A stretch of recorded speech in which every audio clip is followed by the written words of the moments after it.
Hi rockstars, welcome to our channel. ఈరోజు మనం తమిళనాడులో ఉన్నటువంటి ఒక అద్భుతమైన దేవాలయం గురించి ఈరోజు మనం తెలుసుకుందాం. ఎవరైనా మన ఛానల్ని సబ్స్క్రైబ్ చేసుకునే వాళ్ళు ఉంటే ప్లీజ్ సబ్స్క్రైబ్ చేసుకోండి. కాలం మారుతుంది, రాజ్యాలు కూలిపోతాయి, మనుషులు కనుమరుగవుతారు, కానీ కొన్ని అద్భుతాలు మాత్రం కాలాన్ని జయించి నిలబడతాయి. అలాంటి ఒక మహానిర్మాణమే తంజావూరులో విరాజిల్లే బృహదీశ్వర దేవాలయం.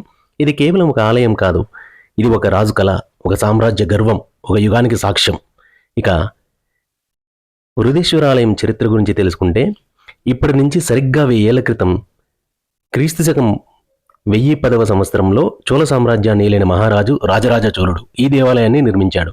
తన భక్తిని, తన శక్తిని, తన సామ్రాజ్యపు గొప్పతనాన్ని ప్రపంచానికి చాటాలనే సంకల్పంతో ఈ మహాదేవాలయానికి పునాది వేశాడు. అందుకే ఈ ఆలయం పేరు రాజరాజేశ్వరం. తర్వాతి కాలంలో బృహదీశ్వర దేవాలయంగా ప్రసిద్ధి చెందింది. శిల్పకళా వైభవాన్ని చూస్తే ఈ దేవాలయం పూర్తిగా గ్రానైట్ రాయితో నిర్మించబడింది. ఆశ్చర్యం ఏమిటంటే తంజావూరు చుట్టుపక్కల గ్రానైట్ రాయి లభించదు. అయితే అన్ని రాళ్లను దూర ప్రాంతాల నుంచి తీసుకొచ్చి 1000 ఏళ్ల క్రితమే ఇంత అద్భుతంగా నిర్మించారు. ప్రతి గోడ, ప్రతి స్తంభం, ప్రతి శిల్పం మనతో మాట్లాడుతున్నట్టే అనిపిస్తుంది. నాట్యం చేస్తున్న దేవతలు, వీరయోధులు, సంగీతకారులు, చోళుల జీవనశైలి అన్నీ రాతిలో చెక్కబడ్డాయి. ఇది ఒక ఆలయం కాదు, ఇది రాతితో రాసిన చరిత్ర గ్రంథం. ఇప్పుడు ఈ ఆలయంలోని అద్భుతమైన భాగం గురించి మాట్లాడుకుందాం. అదే ఆకాశాన్ని తాకే విమాన గోపురం. ఈ ఆలయం విమాన గోపురం ఎత్తు సుమారు 216 అడుగులు. 1000 ఏళ్ల క్రితం క్రేనులు కూడా లేని కాలంలో ఇంత ఎత్తైన నిర్మాణం ఎలా సాధ్యమైంది? ఇంకా ఆశ్చర్యం ఏమిటంటే విమాన శిఖరంపై ఉన్న 80 టన్నుల బరువైన కలశం. చరిత్రకారుల మాట ప్రకారం దీనిని పైకి ఎత్తడానికి సుమారు 6 కిలోమీటర్ల పొడవైన మట్టి ర్యాంప్ నిర్మించారట. ఇది కేవలం భక్తి కాదు, ఇది ఒక అద్భుతమైన ఇంజనీరింగ్ ప్రతిభ. విమాన గోపురం నీడ రహస్యం ఇక్కడ మరో అద్భుతం. మధ్యాహ్నం సూర్యుడు నడుమున ఉన్నప్పుడు కూడా ఈ విమాన గోపురం నీడ నేలపై పడదని చెబుతారు. ఇది శాస్త్రీయ లెక్కల ఫలితమా లేదా శివుని దివ్య మాయాలీలనా? ఎవరైనా కానీ ఈ అద్భుతాన్ని చూసి ఆశ్చర్యపోకుండా ఉండలేరు. ఇక్కడ ఆలయంలోకి అడుగుపెట్టగానే మన కళ్ళ ముందు కనిపించేది విశాలమైన నంది. ఈ నంది విగ్రహం ఒకే రాతితో చెక్కబడింది. దాని ప్రశాంతమైన చూపు, అచంచలమైన భక్తి మన మనసును శాంతింపజేస్తాయి. ఇది శివుని వైపు చూస్తూ శాశ్వతంగా ధ్యానంలో ఉన్నట్టే అనిపిస్తుంది. ఇప్పుడు ఆలయంలోని హృదయ భాగానికి వెళ్తే గర్భగుడి. ఇక్కడ విరాజిల్లే శివలింగం అత్యంత విశాలమైనది. దాని ఎదుట నిలబడ్డప్పుడు మన మాటలు ఆగిపోతాయి, మన ఆలోచనలు మౌనమవుతాయి, అహంకారం కరిగిపోతుంది, మనసు శివునిలో లీనమవుతుంది.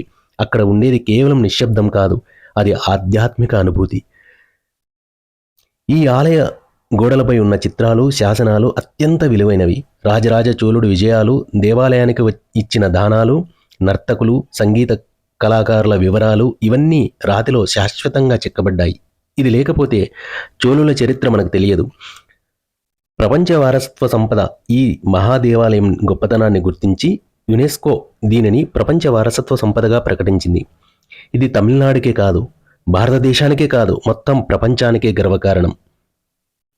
బృహదీశ్వర ఆలయం కేవలం ఒక పర్యాటక స్థలం కాదు, ఇది భక్తి, ఇది విజ్ఞానం, ఇది కళ, ఇది చరిత్ర. శిలల్లో చెక్కిన శివుని మహిమ. ఒక్కసారి అయినా ఈ దేవాలయాన్ని దర్శిస్తే మన జీవితం ఒక ఆధ్యాత్మిక ప్రయాణంలా మారుతుంది. శివాయ నమః, హరహర మహాదేవ. ఈ మహా ఆలయాన్ని నిర్మించిన వాడు రాజరాజ చోళుడు. అతను కేవలం ఒక రాజు కాదు, ఒక మహా విజేత, ఒక పరిపాలనా దక్షుడు, ఒక భక్తుడు. ఆ కాలంలోనే చోళ సామ్రాజ్యం శ్రీలంక, మలేసియా, ఇండోనేషియా వరకు విస్తరించింది. అంతటి శక్తివంతుడైన రాజు తన విజయాలకు కారణం శివుడే అని నమ్మాడు. ఆ భక్తి ఫలితమే ఈ బృహదీశ్వర ఆలయం. అప్పటికి ఇంత భారీ ఆలయం భారతదేశంలో ఎక్కడా లేదు. అతని లక్ష్యం ఒకటే, భూమిపై ఉన్న శివాలయాలన్నింటికీ ఇది రాజుగా ఉండాలి. ఇప్పుడు ఆలయం ముందు ఉన్న నంది విగ్రహం గురించి తెలుసుకుందాము. ఈ నంది విగ్రహం 13 అడుగులు పొడవు, ఎత్తు 16 అడుగులు ఉంది. బరువు సుమారు 25 టన్నులు. ఇప్పుడు మీరు చూస్తున్నారు కదా, ఇదే ఆ నంది విగ్రహం. నంది కళ్ళల్లోకి చూస్తే ఇంకా ఇప్పటికీ జీవం ఉన్నట్టే అనిపిస్తూ ఉంది కదా. ఈ ఆలయం లోపల చోళుల కాలపు పెయింటింగ్స్ ఉన్నాయి. వాటిలో శివుని తాండవం, పార్వతీ కళ్యాణం, రాజరాజ చోళుని చిత్రాలు, దేవదాసీల నృత్యాలు, ఇవి తమిళ కళాచరిత్రలో అమూల్య సంపద. ఇక్కడ మీరు చూస్తున్నారు కదా, ఇదే విమాన గోపురం. ఆ పైన కనిపిస్తుంది కదా, అది కలశం అండి.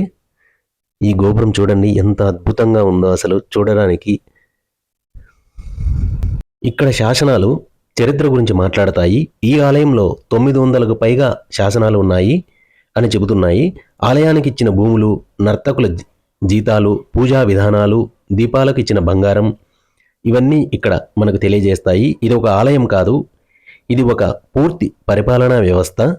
ఆలయ రహస్యాలు: శిఖరం నీడ ఎప్పుడూ నేలపై పడదు. సూర్యకాంతి కోణాల వల్ల భూకంపాలు వచ్చిన ఆలయం కదలదు. 1000 సంవత్సరాలైన బలహీనత లేదు. బృహదీశ్వర ఆలయం కేవలం రాయి కట్టడం కాదు, ఇది భక్తి, విజ్ఞానం, కళ, శక్తి, భారతీయ ఆత్మ అన్నిటి సమ్మేళనం.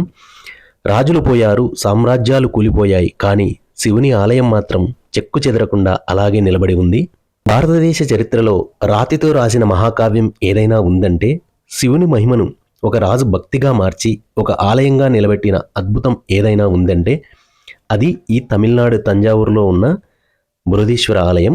1000 సంవత్సరాలు గడిచినా ఇంకా అచంచలంగా నిలబడి మనల్ని ఆశ్చర్యపరుస్తూ ఉన్న ఈ ఆలయం వెనుక ఇన్ని రహస్యాలు, ఇంత చరిత్ర ఉందని తెలుసుకుంటే ఎంత అద్భుతంగా అనిపిస్తుందో మాటల్లో చెప్పలేము.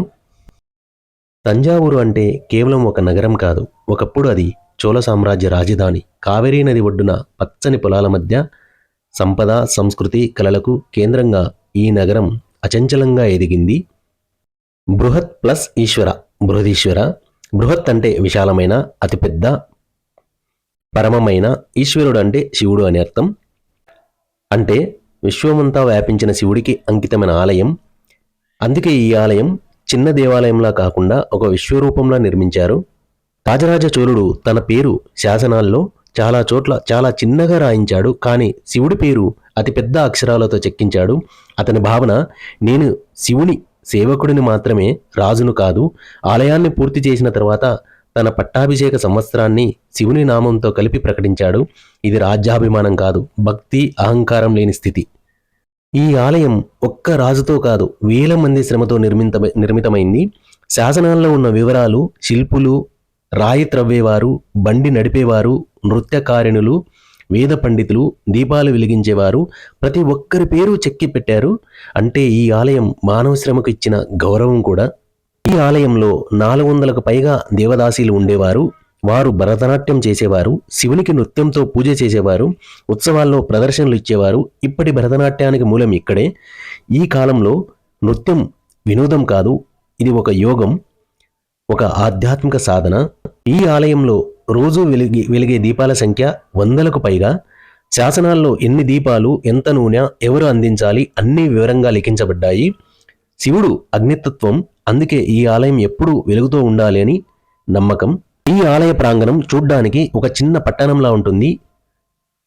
పూజారి నివాసాలు, గోదాములు, నాట్య మండపాలు, సభామందిరాలు ఇవన్నీ అక్కడే ఉన్నాయి. ఇది కేవలం పూజ కోసం కాదు, జీవన విధానం కోసం కూడా. ఈ ఆలయం మనకు చెప్పేది భక్తి అంటే భయం కాదు, భక్తి అంటే అహంకారం కాదు, విజ్ఞానం అంటే దేవునికి విరుద్ధం కాదు, రాయి కూడా భక్తితో ఉంటే శాశ్వతం అవుతుంది అని చెప్పే ఉదాహరణ ఈ ఆలయం. ఓకే అండి, తెలుసుకున్నారు కదా. ఈ వీడియో మీకు నచ్చితే లైక్ చేయండి, షేర్ చేయండి, సబ్స్క్రైబ్ చేయండి.